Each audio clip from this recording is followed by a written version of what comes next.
Hello friends, welcome to your own channel daily stock. तो इस video में मैं आपको क्राफ्टमैन ऑटोमेशन के पूरे फंडामेंटल्स के बारे में बताऊंगा और ये भी बताऊंगा कि इस आईपीओ के अंदर आपको अप्लाई करना चाहिए या नहीं। तो ये पूरी जानकारी मैं आपको इस वीडियो में देने वाला हूं, तो आप इस वीडियो को एंड तक जरूर देखिएगा। और दोस्तों, अगर आपको रोज इसी तरीके की अपडेट चाहिए तो आप प्लीज़ हमारे चैनल को जरूर सब्सक्राइब कर दीजिएगा, क्योंकि आपको रोज ये सारी अपडेट्स हमारे चैनल के ऊपर मिलने वाली है। तो चलिए शुरू करते हैं। देखिए, सबसे पहले ये कंपनी इनकॉर्पोरेट हुई थी 1986 के अंदर। तो देखिए, मार्केट प्रेजेंस अगर देखा जाए तो 35 ईयर्स इसको हो गए हैं एज अ कंपनी हुए। और मेन बात क्या है, 35 ईयर के अंदर ये अपना आईपीओ लेकर आ रहे हैं, मतलब फंड्स की जरूरत है, तो इसीलिए यहाँ पर कंपनी आईपीओ लेकर आई है। अब देखिए, कंपनी काम क्या करती है। देखिए, कंपनी प्रिसीजन कंपोनेंट्स बनाती है और मेन इसका क्या काम है, इंजीनियरिंग प्रोडक्ट को बनाना। देखिए, सबसे पहले क्राफ्टमैन ऑटोमेशन, इसके नाम में ये बता रहा है ये ऑटोमोटिव प्रोडक्ट्स बनाती है। अब देखिए, ऑटोमोटिव प्रोडक्ट क्या होते हैं। देखिए, जो भी ऑटोमोबाइल इंडस्ट्रीज के अंदर जितना भी रॉ मटेरियल्स होता है उसको बनाने का ये कंपनी काम करती है। अब देखिए, जैसे ट्रेन हो गया, बस हो गया, उसके अलावा कार, ये जो होते हैं ट्रक्स, इनके जो भी रॉ मटेरियल, छोटे मोटे रॉ मटेरियल्स होते हैं उनको बनाने का कंपनी काम करती है। अब देखिए, एक ये लीडिंग प्लेयर्स भी है सिलेंडर ब्लॉक्स बनाने में, वो भी ट्रैक्टर सेगमेंट के लिए। अब देखिए, कंपनी अभी 3 मेन सेगमेंट्स में भी काम करती है। इसमें से पहला है automotive power train and other, second है ऑटोमोटिव एल्यूमिनियम प्रोडक्ट्स और तीसरा है इंडस्ट्रियल एंड इंजीनियरिंग डिवीजन। और देखिए, दैट इज एंजेल, मतलब इसके जो मटेरियल हैंडलिंग इक्विपमेंट है इसके अंदर आप देखिए ये जो मटेरियल्स हैं ये सब क्या है, रॉ मटेरियल्स हैं, जो कि ऑटोमोटिव प्रोडक्ट कहते हैं अपन उसको दूसरे वर्ड्स में। अब ये देखिए, होएज, industrial gears, marine engine, crane kit, gear boxes, locomotive equipment, storage solution, तो ये सारे ऑटोमोटिव प्रोडक्ट्स है जो कंपनी बनाती है। अब कंपनी के अगर मैं मैन्युफैक्चरिंग फैसिलिटीज की अगर मैं बात करूं तो देखिए, अभी कंपनी की 12 मैन्युफैक्चरिंग फैसिलिटीज हैं और वो भी 7 सिटीज के अंदर। अब देखिए, इसका अगर आप कस्टमर बेस देखोगे तो इसका कस्टमर बेस खासा बढ़िया है। देखिए, Tata Motors, Daimler India, Tata Cummins, Mahindra and Mahindra, royal Enfield, siemens, escort, Ashok Leyland, तो देखिए सब इसकी बड़ी बड़ी जितने भी कंपनीज हैं जो लिस्टेड भी हैं, तो देखा जाए तो वो इसके मेन कस्टमर्स हैं। तो देखा जाए इसका कस्टमर बेस खासा अच्छा है और क्या कहते हैं कि जो कंपनीज हैं वो उनका जो धंधा है वो खासा बड़ा धंधा है, क्योंकि आप देख सकते हैं Mahindra and Mahindra, royal Enfield, Tata Motors, Ashok Leyland, तो इन सबके ऑटोमोटिव प्रोडक्ट बनाने का कंपनी काम करती है। तो देखिए, यहाँ पर जो टाटा मोटर्स है, रॉयल एनफील्ड है, अशोक लेलैंड है, तो इन सब का धंधा धीरे धीरे बढ़ रहा है। तो जैसे जैसे इनका धंधा बढ़ेगा तो आपको यहाँ पर क्राफ्टमैन ऑटोमेशन का धंधा भी बढ़ता हुआ नजर आएगा। अब देखिए, अगर मैं कंपनी के जो स्ट्रेंथ हैं उनके बारे में अगर मैं बात करूं तो देखिए, सबसे पहली बात यह है कि लीडिंग है, मतलब लीडिंग प्रोडक्ट मैन्युफैक्चरर है, मतलब अच्छा कामकाज है इसका। और इसकी अगर मैं मैन्युफैक्चरिंग फैसिलिटीज की बात करूं, जैसा कि मैंने आपको बताया कि इंडिया के अंदर इसकी 12 मैन्युफैक्चरिंग फैसिलिटीज हैं। अब इसके प्रोडक्ट डिजाइन की भी एक अच्छा खासा प्रोडक्ट डिजाइन करता है, जैसा कि हमने इसके कस्टमर बेस भी देखे तो अच्छे खासे कस्टमर बेस है। अब अगर फाइनेंशियल परफॉर्मेंस की बात की जाए तो यहाँ पर रोबस्ट फाइनेंशियल परफॉर्मेंस लिखा हुआ है, लेकिन मैं यही बोलूंगा कि फाइनेंशियल परफॉर्मेंस से मैं इतना खुश नहीं हुआ हूं, क्योंकि फाइनेंशियल परफॉर्मेंस इतना बढ़िया मुझे नजर नहीं आया है।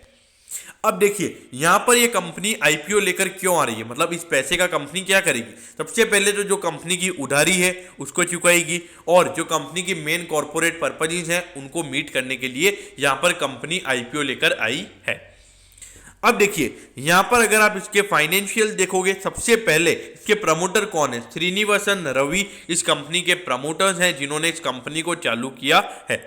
देखिए, इसका अगर आप रेवेन्यू देखोगे तो 2018 के बाद 2019 में एक अच्छा खासा रेवेन्यू देखने को मिला है, अच्छा रेवेन्यू है यही बोलूंगा मैं।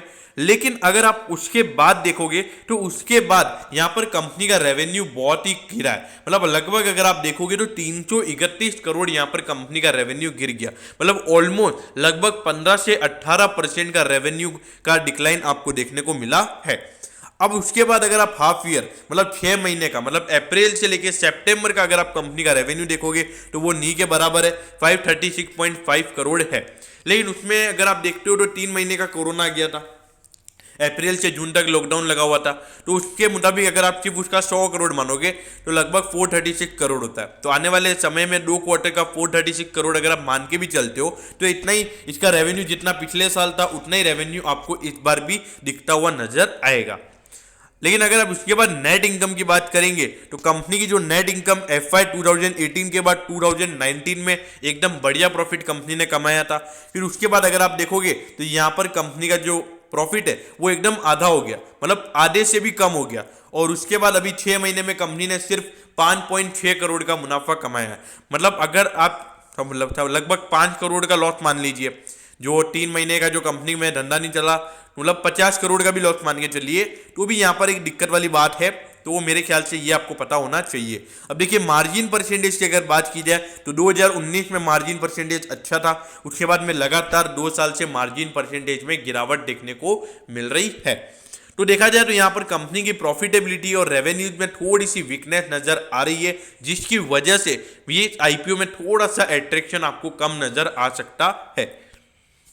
अब देखिए इस कंपनी के फंडामेंटल्स के बारे में तो हमने बात कर ली, अब इस कंपनी के IPO की डिटेल्स के बारे में जानते हैं।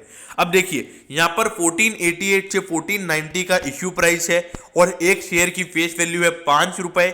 और अगर आप इसके इश्यू साइज की बात करेंगे तो यहाँ पर ये IPO 823.70 करोड़ का IPO यहाँ पर आया है, जिसमें जो फ्रेश इशू है 150 करोड़ का। मतलब ये पूरा पैसा कंपनी के पास जाएगा, कंपनी अपने धंधे को बढ़ाने में लगाएगी। और अगर OFH की बात की जाए, जो प्रमोटर थे श्रीनिवासन रवि, तो ये पूरा 673.70 करोड़ पूरा श्रीनिवासन रवि की जेब में जाएगा, मतलब ये इस कंपनी की ग्रोथ में नहीं जाएगा। अब देखिए इस अगर IPO की टाइम टेबल की बात करें तो इसका टाइम टेबल 15 से 17 तो मैंने आपको बता ही दिया है, और इसी दिन लक्ष्मी ऑर्गेनिक का IPO भी खुलने वाला है। अगर अलॉटमेंट की बात की जाए तो कंपनी 22 मार्च को डिसाइड करेगी। और रिफंड अगर आपको बाई चांस अगर आप एप्लीकेशन लगाते हो और एप्लीकेशन नहीं मिलती है, आपको अलॉटमेंट नहीं मिलती है, तो 23 मार्च को आपके खाते में रिफंड आ जाएगा। और 24 मार्च को अगर आपको अलॉटमेंट मिल जाती है तो आपके डीमैट अकाउंट में शेयर आ जाएंगे और 25 तारीख को इसकी लिस्टिंग डेट है।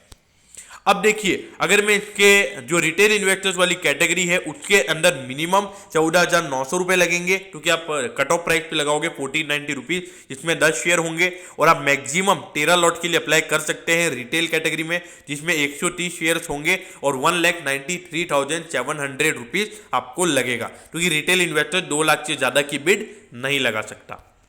अब देखिए इसमें प्रमोटर्स की होल्डिंग जो पहले इससे पहले थी वो थी 63.40%, अब वो हो जाएगी 59.76%। मतलब यहाँ पर ऑलमोस्ट प्रमोटर्स अपना जो स्टेक बेच रहे हैं, लगभग 3.5 से 4% का स्टेक यहाँ पर प्रमोटर्स अपना बेच रहे हैं। तो देखिए यहाँ पर प्रमोटर्स का ये मतलब जो IPO है इसके बाद भी उनका 59.76% का स्टेक रहेगा, तो ये एक बहुत अच्छी बात है। अगर प्रमोटर्स का स्टेक 50% से ज़्यादा रह रहा है तो ये इसका इंडिकेशन है कि जो पैसा भी वो उठा रहे हैं तो उनकी ज़रूरत के लिए उठा रहे हैं, लेकिन मेरे ख्याल से आने वाले समय में वो अपना स्टेक बढ़ाते हुए आपको नज़र आ सकते हैं।